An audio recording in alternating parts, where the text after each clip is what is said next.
Hi, I'm Jeana Locke, and I'm here on The Big Leap, Chapter 4. We're here to talk a little bit about that chapter, and it's all about building a new home for your zone of genius. And it's figuring out what your zone of genius is. This is his chapter is all about. It's that why, when, where, how, and all of that stuff. So he says that he found out that he wasn't living in his zone of genius when he stopped and looked at himself, and he said he was living in his zone of excellence. And it was like he was sleepwalking through it. He just was existing. It was just, there wasn't anything that made him really enjoy what he was doing. He just felt blah. So he went for a physical to make sure there was nothing wrong with him, make sure nothing was sick. And I agree with that. Go do that. Go make sure everything is okay health-wise, that your physical body is in the ultimate condition that it is, and make sure that part is not addressing and impacting your zone of genius. It can be. So do it. Then he took a deeper look at who he was and what he wanted to do. And as he did it, he decided that you really need to do some things. And part of that is I commit to living in my zone of genius now and forever. He committed, and he had to say it. He had to say it. He actually made a note and wrote it. I commit to living in my zone of genius from now and forever. So how are you going to find what that zone of genius is? And the first thing he said was, you really ought to stop and look at, what do I love to do most? What do I love to do most? What do I love to do most? So I have this friend, a good friend, and he really loves woodworking. He loves to build things with wood. He loves anything he can build with wood. He loves all of the special corners. He likes the different woods. He has special woods he loves more. But what does he love to do? What do I love to do most? His is woodworking. For me, I love to get all my research together, to put materials for classes and programs and do all of that stuff, and then watch it flourish. I love to do that. My spouse loves to pull all the numbers together. He's into numbers and getting all that stuff. He likes to see how the numbers all fit and how it all comes out and making sure it all works. What does he love to do? That's what you can do.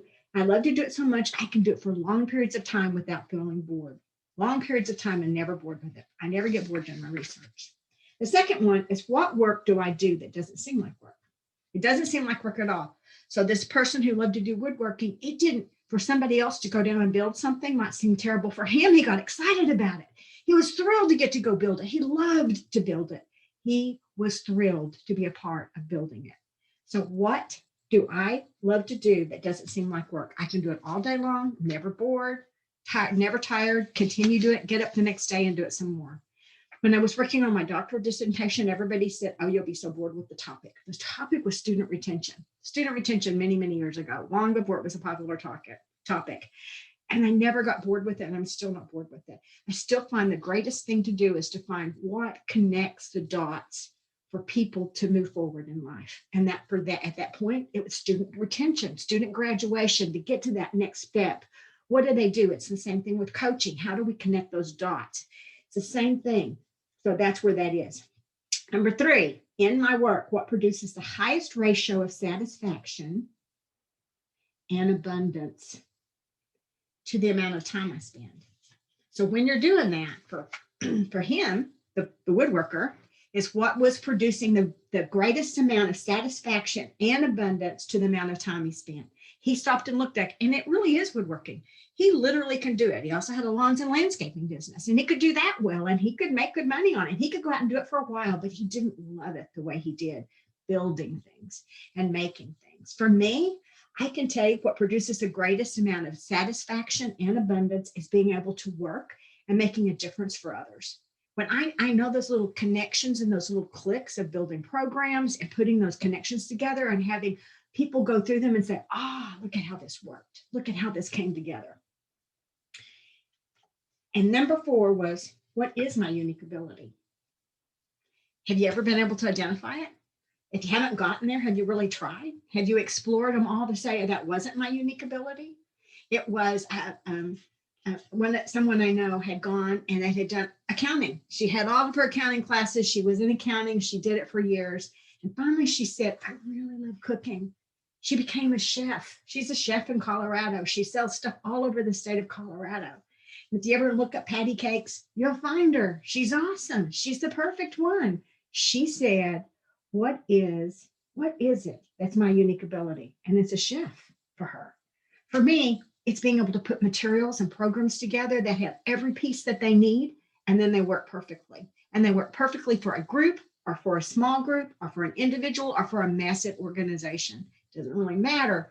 It just is how big I make my bubble for that group when I'm doing it. But I know my special unique ability. The one who does woodworking, he knows his. When you find it, that's the important thing to do. So then being able to articulate it and keep it into yourself so you can stay on track. So when I'm doing my unique, so sorry, this one doesn't read well. When I'm doing my unique ability, I say, I'm at my best when. For her, she's at her best when she's doing baking. She's at her best when she's doing this as a chef. She is a fabulous baker. For the person who did working, he's at his best when he's out building a unique project. He doesn't want to build anything twice. He builds it once and it's done. And it's just gorgeous. And he is at his best when he's doing that. The person who loves to do his accounting, he is his best when he's in there and he's getting all of the numbers put together. And if something's off, he has to find it. He can't let it go. To me, I will do it when I need to do my budgets, and I'm fine with that.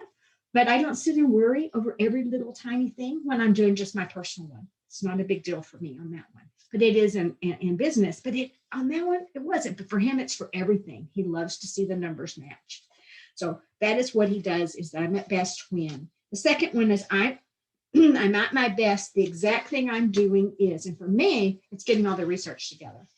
For the person who is the baker, it is actually putting it together. It's not collecting all the materials from all the places and doing it, but it's for her, it's actually putting it together and then having that out when that outcome comes out.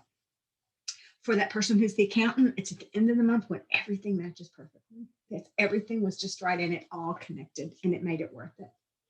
And for that person who was the craftsman who built the wood working projects, it's when he stops and looks at it and he can say for many years, I built that.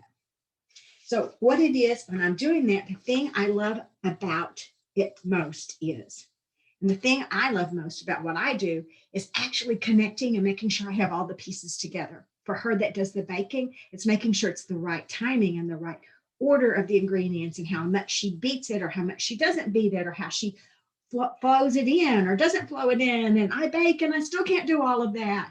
And I can do books and do them a lot, but I still am not perfect on it, the way the person who can see every number and see where the pennies are off.